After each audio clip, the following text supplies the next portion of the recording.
Breaking news అమెరికాలో హైదరాబాద్ యువకుడు మృతి చెందాడు. అక్కడ దుండగులు జరిపిన కాల్పుల్లో రవితేజ అనే యువకుడు స్పాట్లోనే చనిపోయాడు. చైతన్యపురి పరిధిలోని ఆర్కేపురం గ్రీన్ హిల్స్ కాలనీకి చెందిన కొయ్యాడ చంద్రమౌళి కుమారుడు రవితేజ మృతి చెందాడు. అతడి మరణ వార్త విని కుటుంబ సభ్యులు కన్నీరు మున్నీరుగా విలపిస్తున్నారు.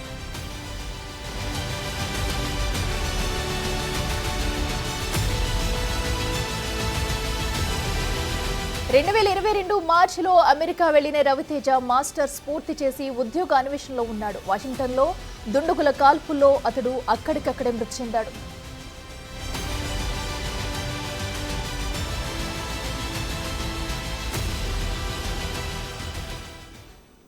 ఇదే అంశానికి సంబంధించి మరింత సమాచారం మా ప్రతినిధి సుజాత లైవ్లో అందిస్తారు. సుజాత, చెప్పండి, మరి హైదరాబాద్ యువకుడు అమెరికా కాల్పుల్లో మృతి చెందిన విషాద ఘటనను చూస్తున్నాం. అసలు ఏం జరిగింది? అప్డేట్స్ ఏంటి?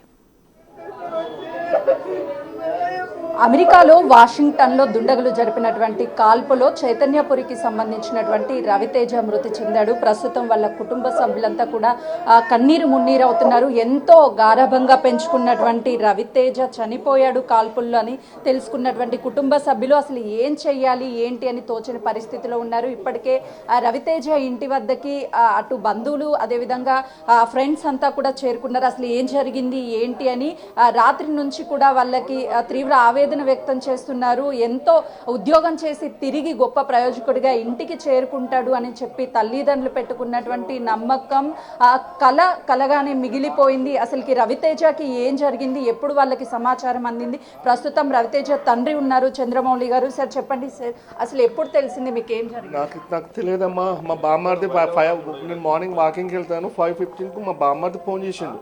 బావ ఏడున్న వంట ఇంట్లోనే ఉన్నారా అన్న, వస్తున్నా ఇంటికాడిన వాకింగ్ పో బాగా పైకి వస్తున్నాం. మా చెల్లె మా బామ్మడి ఇద్దరు వచ్చారు. గీడికి వచ్చిన తేజని ఎవరో ఇట్లా కాల్చేదట, చేయికి దెబ్బ తాకింది బావా అని చెప్పిండమ్మా. నాకు అర్థమైపోయింది. మా ఊడికి ఏ చిన్న ఇన్సిడెంట్ 2 times టైర్ పంచర్ అయినా నాకు కాల్ చేసి చెప్తాడు. నాకు కాల్ చేయాలంటే నా కొడుకులు తెలిసిపోయింది. నాకంటే నాకు ఇప్పటిదాకా కూడా ఇప్పుడు ఫోటో చూపిస్తారు. అంటే ఎప్పుడు వెళ్ళారండి అమెరికా? ఎప్పుడు వెళ్ళాడు బాబు? 22లో. అంటే చివరిగా ఎప్పుడు మాట్లాడాడు? ఎందుకు వెళ్ళాడు అసలు అమెరికా? అంటే స్టడీ ఎంఎస్ కంప్లీట్ చేసిండు. ఎంఎస్ కంప్లీట్ చేసిండు. జాబులు కూడా లేకుంటే టెంపరరీ చేసుకుంటున్నాడు. మార్చిలో వస్తే డాడీ, మార్చిలో ఖచ్చితంగా సార్ 4 days వర్క్ చేస్తాడు, 3 days ఇంట్లో ఉండి జాబ్స్ గురించి సెర్చ్ చేసుకుంటున్నాడు. మార్చిలో ఖచ్చితంగా కొడతాడు డాడీ, నీ కళలన్నీ నెరవేరుతాడు. కళ్ళల్లో మారిపోయాడు. నాకు ముందర నడవాల్సినోడు వాడిని ముందర నన్ను తీసుకుపోతుంటాడు. దేన్ని చేయడం చెప్పుకోనమ్మా. అమ్మా చివరిగా ఎప్పుడు మాట్లాడాడండి బాబు? నిన్న మార్నింగ్, అంటే నేను వాకింగ్ పోయి వచ్చిన తర్వాత కాల్ చేస్తాడు. ఇట్లా నేను నల్గొండకు పోతున్నా, నిన్న ఒకటి ఫంక్షన్ ఉండి ఆడ పోతున్నా అని చెప్పిన వెళ్ళిపోయినా. నాకు పొద్దున్న రేపు చేస్తలే డాడీ అన్నాడు. వాళ్ళ మమ్మీతో మాట్లాడతాడు రోజు. వాళ్ళ మమ్మీతో ఆమె ఫోన్ ఎత్తలేదంటే నాకు ఫోన్లకి చేస్తే ఎత్తి మాట్లాడతాడు. ఇంత ఘోరం అయితే తట్టుకోలేదమ్మా నేను. మమ్మల్ని ఒక స్టేజ్కి తెచ్చింది ఇప్పుడే. కానీ స్టేజ్ని నిన్న 10 అంటారు చూసినావు, మాట అంటారు, ఆడతారు చూసినా, నీ చెల్లెకి ఎక్కి లాస్ట్ స్టేజ్ తీసుకొచ్చిండు. గుంజ చేసిపోతుండమ్మా. నాకు కింద పడేసి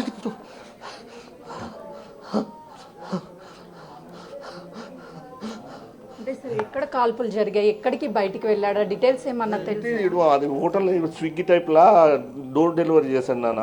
అంతవరకు కానీ రోజు రెగ్యులర్గా కాల్ వర్క్ అయిపోగానే ఇంటికి పోయేటప్పుడు కాల్ చేసుకుంటే ఇంటికి వెళ్తున్నా తిన్నదాకా మాట్లాడతాడు. పెట్రోల్ కొట్టించుకుని ఇంటికి ప్రతి ఒక్కటి ఈవెన్ డ్యూటీ దిగగానే ఫోన్ చేసుకుంటే వస్తాడు, ఇంటికి వస్తాడు. నేను అసలు నాకు ఇన్సిడెంట్ తెలియకపోతే నాకు మళ్ళీ కొద్దిగా 8:30కి మాట్లాడతాడు. 8 to 8:30కి మాట్లాడతాడు రోజు. ఏం చెప్తూ ఉంటాడు అంటే జాబ్ ఖచ్చితంగా కూడా కొడతా, మార్చి వరకల్లా నేను కొడతా డాడీ, నాకు మీరు మళ్ళీ మమ్మీ ఊకే సతాయిస్తుంది. వాడికి ఏమైందిరా, ఈయన ఫోన్ చేసినవా నేనంటే, నువ్వు ఆ వాడు కొట్టుకుంటాడు, నీకు ఆ సమస్య ఏం లేదు, నువ్వు తను టెన్షన్ పెట్టకుండా నన్ను టెన్షన్ పెట్టకని చెప్తాను నేను.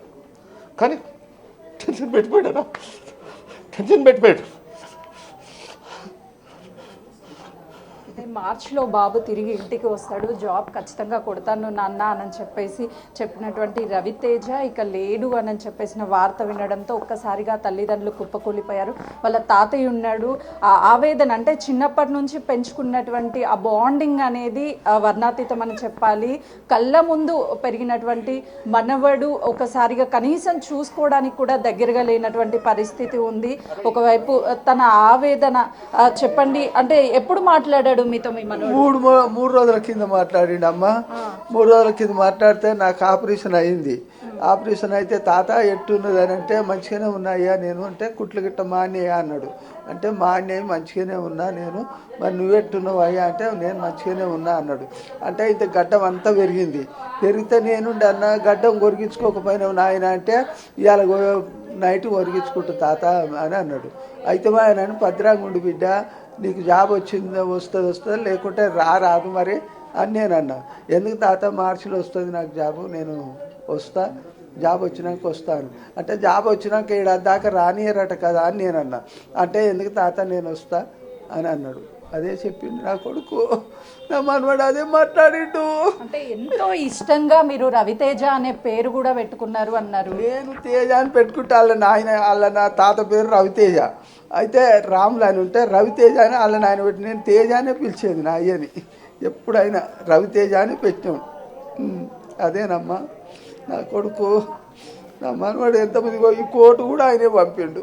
తాత అంటే ఎందుకయ్యా గంత రేటు పెట్టి కోటు పంపినావు ఎందుకయ్యా అంటే ఎందుకు తాత తొడుకోరాదు నువ్వు అని అన్నాడు.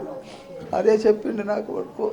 నా మనవాడు ఇట్టయితే దాన్ని ఎరకలేదు నాకు, లేకుంటే మంచిగా ఉండు నా వాళ్ళ అమ్మ నాయనగా బయటపడ్డారు, మంచిగా బతారు కదా అని అనుకున్నా. బిడ్డ పోయింది, కొడుకు పోయింది, ఇద్దరు మంచిగా ఉంటారు కదా అని, కుటుంబం మంచిగా అవుతుందని నేను ఈ బాధ పడ్డానని ఇట్ట అవుతుందని ఎరకలే నాకు. అంటే ఇప్పుడేమో మీరు ఇక్కడ ఉన్నారు, అతను రవితేజ అనేమో మృతి చెంది అక్కడ అమెరికాలో ఉన్నాడు.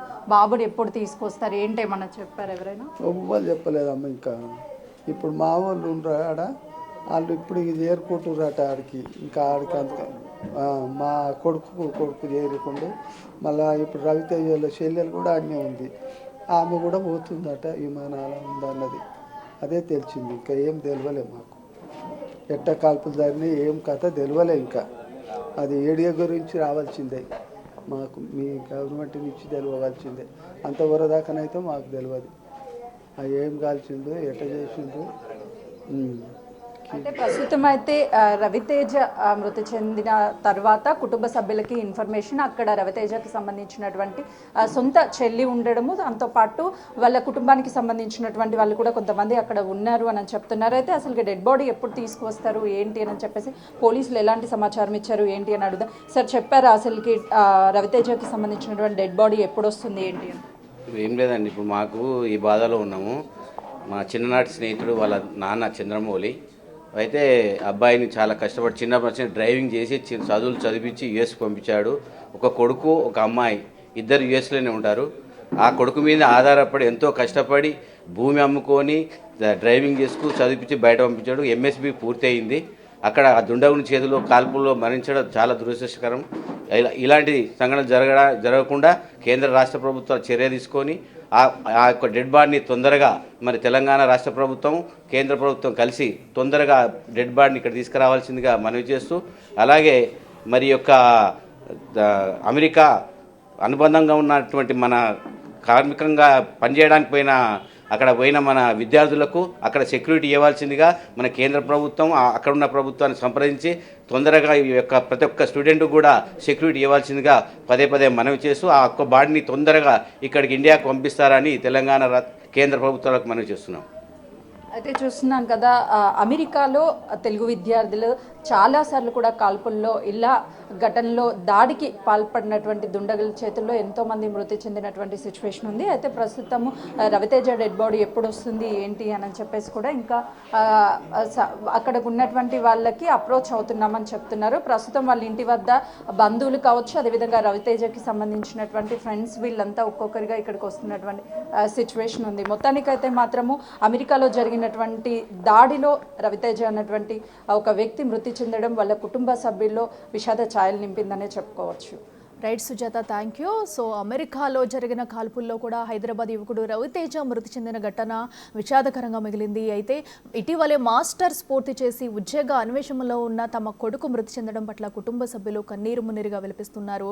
తమ కొడుకు మృతదేహాన్ని కూడా త్వరితగతిన తీసుకురావాలంటూ కూడా ప్రభుత్వం